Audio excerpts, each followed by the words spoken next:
From a crushing combination, the challenger's body went limp, and he was sent flying out of the ring, unconscious like a rag doll tossed by a storm. And the irony was almost poetic, because this was the very man who had mocked his opponent before the fight. And if you can't knock me out, what then? What if you're still on your feet by the 12th round? You only have one plan. It's simple. If you make it to the 12th, I'll carry you out in it. Michael Conlan, the undefeated Irish star, carried himself with swagger. A decorated amateur, Olympian, and national hero back home, he was seen as the future of the division. His skills were polished, his confidence unshakable, and the bookmakers favored him heavily. Fans loved his sharp boxing IQ, his quick reflexes, and the way he made difficult fights look effortless. He had tasted the pressure of the world stage since his amateur days and carried that same composure into the pros. To many, Leigh Wood was just a name holding a belt, a man about to be exposed by a sharper, younger contender. He didn't have the glittering amateur pedigree, he wasn't hailed as a prodigy, and critics often wrote him off as too limited to last at the top. But what Wood lacked in hype, he made up for in grit. He had carved his path the hard way, through setbacks, through nights when nobody believed in him, and through a reputation as a dangerous puncher who could change a fight with a single shot. And at first he seemed right. The opening rounds were a nightmare for Wood. Conlan dominated with precision and rhythm, boxing beautifully, controlling the distance, and nearly ending the fight before the bell of the very first round. The Irish crowd in attendance roared with every punch, every slip, every sign that their man was on the verge of glory. Experts nodded in agreement. This was exactly the fight they expected. But champions don't fold easily. Bloodied, battered, and fully aware that he was behind on the scorecard, Wood adjusted. He planted his feet, abandoned finesse, and chose war. Round by round, he dragged Conlan into a dogfight, trading leather, absorbing punishment, and slowly testing the Irishman's resolve. It was ugly, it was brutal, but it was survival, and survival gave him hope. By the championship rounds, the tide had shifted. Conlan, once so sharp and elusive, was beginning to slow. His arms hung heavier. His legs no longer danced as freely. His breath came harder. The 11 rounds of punishment, the relentless pressure, had drained him. And then came the 12th, the final round, the round Wood had promised. You only have one plan. It's simple. If you make it to the 12th, I'll carry you out in it. Conlan tried to move, tried to box, but the champion's eyes burned with desperation and belief. He launched forward, unleashing a devastating barrage, and then, bang! The shot landed clean, brutal, absolute. Conlan toppled backwards, crashing through the ropes and out of the ring entirely. The arena erupted in disbelief. Silence, then chaos. Fans screamed, commentators lost their voices, and Wood collapsed to his knees, clutching his head in pure emotional shock. Against all odds, against every prediction, the man who was written off had pulled off one of the most dramatic knockouts in modern boxing. One plan, one punch, one unforgettable night. You've never seen a fight more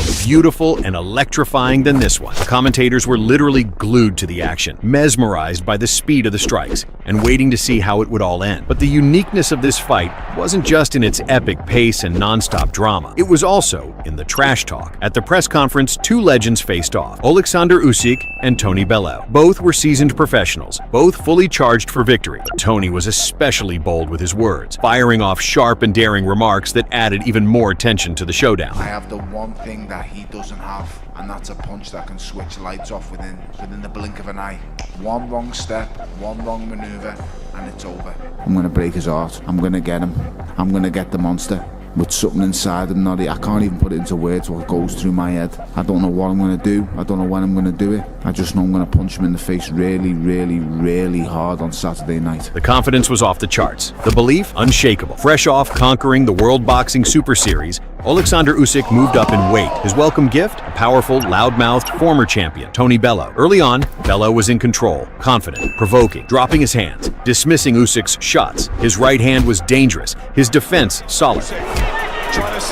Just look at how confident he is. In the first round, it was justified, as he was effortlessly handling Usyk's pressure, skillfully trading shots with him. But by the fourth round, Alexander had taken a lot of shots. But Usyk isn't your typical puncher. He's a surgeon. Precision, patience, and the lungs of a marathon runner. He studied Bellew, matched his rhythm, cut angles, chipped away at the guard. Bellew himself was clearly surprised by such a turn of events. And all of this came right after Tony had completely started to believe in himself by the fifth round. They were laughing at each other right in the middle of the fight. Usyk was full of energy, but Tony kept up with the pace. Midway through, Usyk started finding space for that straight left. The tide was turning. The ultimate challenge in what he promises. Say, I'll just go and knock him. I got completely absorbed in the fight, sorry. Such beautiful fights are rare. Because round 2, 3, 4 was gone by. backward right hand. As the 7th round closed, Bellew slowed. Feet heavy, Usyk was reaching him, landing more often, and noticeably wearing Bellew down. Tony kept firing back, but no longer as actively. The crowd could see where things were heading, yet time and again Bellew somehow survived, and even fought his way back into the action. Still, his eyes and his noticeably slower pace compared to Usyk made it clear what was coming. Usyk saw it, left hand.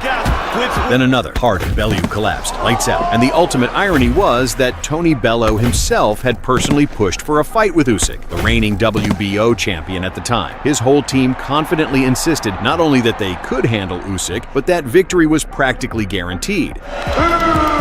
At the final press conference, ahead of the highly anticipated bout between Saul Canelo Alvarez and Dimitri Bivol, a small scene played out that said more than words ever could. From the sidelines, Canelo's young daughter, innocent in appearance but clearly full of her father's fire, looked straight into the eyes of the Russian champion and, without hesitation, stuck out her tongue at it. A playful jab, a child's dare, but one that didn't go unnoticed. Dimitri, calm as ever, gave nothing away. No reaction, just a quiet glance, as if filing the moment deep into memory. Because while the daughter had done the talking, Bivol was saving his response for the ring, a place where actions cut deeper than any words or gestures. This wasn't just any fight, this was legacy on the line. Canelo Alvarez, the pride of Mexico, a boxing superstar, a 4-division world champion. He had fought and beaten the best from super welterweight all the way to light heavyweight. Known for his granite chin, vicious body shots, and surgical counters, after conquering the super middleweight division, he was moving up in weight again, chasing greatness, gunning for Bivol's WBA light heavyweight world title. He wasn't just expected to win, he was expected to dominate. But on the other side of the ring stood a silent assassin, Dimitri Bivol, undefeated, unshaken, and largely uncelebrated. A technician, a man who didn't need trash talk, viral clips, or flash. He let his jab do the talking. Bivol had defended his light heavyweight belt multiple times, slicing through opponents with footwork, timing, and cold precision. Yet many still saw him as just a step in Canelo's path to immortality, until the bell rang. From the opening round, Bivol took control. He wasn't just surviving Canelo's pressure, he was dictating the rhythm. With sharp jabs, slick lateral movement, and perfectly timed combinations, Bivol neutralized the Mexican powerhouse. Every time Canelo tried to close the distance, he ran into a wall of gloves and footwork. Bivol's defense was airtight, his counters stung, his pace unshakable. Canelo, who had walked through so many fighters before, found himself frustrated, swinging at shadows. The crowd, packed with Mexican fans hoping to see their hero triumph again, watched in disbelief as round after round slipped away. This was no fluke. This was a masterclass. By the time the final bell rang, the writing was on the wall, and when the decision was announced, unanimous in favor of Dimitri Bivol, the arena erupted, some in shock, some in awe, and somewhere in the crowd, Canelo's daughter learned a lesson in respect the hard way. For Canelo, it was only the second loss of his storied career, the first coming 9 years earlier against the untouchable Floyd Mayweather Jr. For Bivol, it was the night everything changed. No longer underrated, no longer overlooked. That night, the quiet Russian stormed into boxing's elite tier and didn't just defend his title, he shattered the narrative, because champions don't talk, It was supposed to be fight. just another step on Mike Tyson's comeback trail. But what unfolded that night was far from ordinary. It was chaotic, dirty, and emotional. A clash not just of fists, but of mind games, pride, and pure rage. Standing across the ring was Francois Botha, the tough, confident South African known more for his grit than grace. Botha had made his mark in the mid-90s by defeating Axel Schultz to claim the IBF heavyweight title. Still, his nickname, White Buffalo, stuck, and for good reason. He was wild, awkward, and unpredictable, with a chin that could take a beating. Mike Tyson, on the other hand, was no longer in his prime. It was 1999. He was fresh off a suspension for biting Evander Holyfield's ear, and had spent the past few years battling legal issues, injuries, and mental health struggles. He hadn't fought in over a year, and many wondered if he still had anything left. Once the youngest heavyweight champion in history, Tyson was now trying to rebuild a career that had gone off the rails. But even if the timing wasn't perfect, even if his conditioning wasn't what it used to be, Tyson was still Tyson. Explosive, dangerous, unpredictable. From the opening bell, Botha made it clear he wasn't here to box. He was here to provoke. He leaned on Mike with his full weight, grabbed, clinched, whispered things in his ear, mocked him, smirked at him. Every trick in the book to get under Tyson's skin. And not just during the round. Even after the bell, Botha kept throwing punches, a blatant violation of boxing's code. The referee struggled to maintain control. Tensions escalated quickly. Tyson, boiling with rage, did everything to hold it together, but he was fuming. The Iron Mike of old was starting to wake up. Both corners began shouting. Coaches got involved. Security was on edge. A full-blown brawl between the teams felt seconds away. The fight was this close to being called held off, but Tyson refused to let that happen. He wanted revenge. Round after round, Botha stuck to the same dirty tactics, tying up Tyson, pulling his arms, hitting on the brake, anything to frustrate him. And it worked for a while. Tyson couldn't find his rhythm. He looked tired, stiff, and offbeat. But then, in round 5, everything changed. Botha came in close, cocky, and careless. Tyson, calm for a split second, exploded with a right hand that was short, sharp, and absolutely vicious. A perfect counter. It smashed into Botha's jaw with all the fury Mike had been holding back for 20 minutes. Francois collapsed in an instant, legs gone, eyes glassy. Done. The ref didn't even need to count. Just like that, the chaos, the disrespect, the dirty tactics, all ended with one punch. Tyson stood over him, not celebrating, not taunting, just breathing heavily, eyes still locked in that cold, familiar glare. He had warned him, if you decide to play dirty with Tyson, you better be ready to pay the price. Here's the face of a contender for 2 belts before the fight, and here's the face after meeting the ruthless machine nicknamed Triple G. In 2013, Kazakh Gennady Golovkin carried out perhaps the most brutal beating of his career, facing the American fighter Gabriel Rosado. By the time this fight came around, Golovkin wasn't just another name on the middleweight roster. He was a nightmare in boxing gloves. Already seen by many as the most terrifying puncher in the division, Golovkin had racked up more than 20 consecutive wins by knockout. And these weren't just fluke finishes. These were deliberate,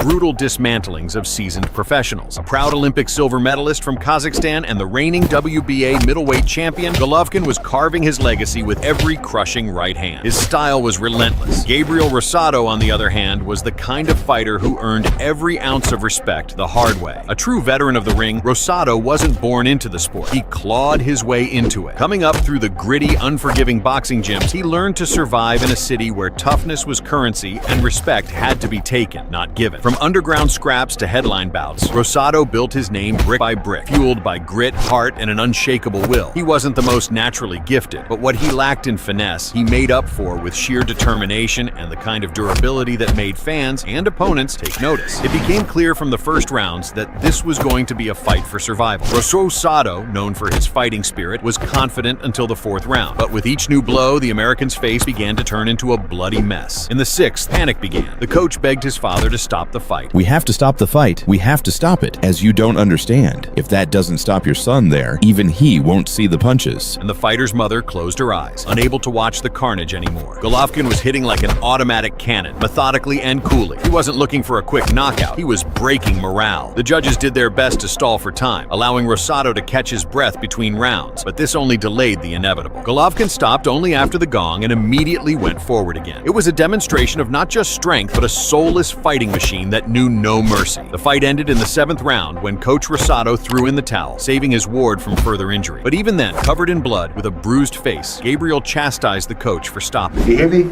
I couldn't see it. You feel me? We got cut early, man. Shit happens, bro. He was ready to die, but not to give up. That was the scale of Golovkin. He didn't just win. He left a mark on the psyche of everyone who dared to oppose.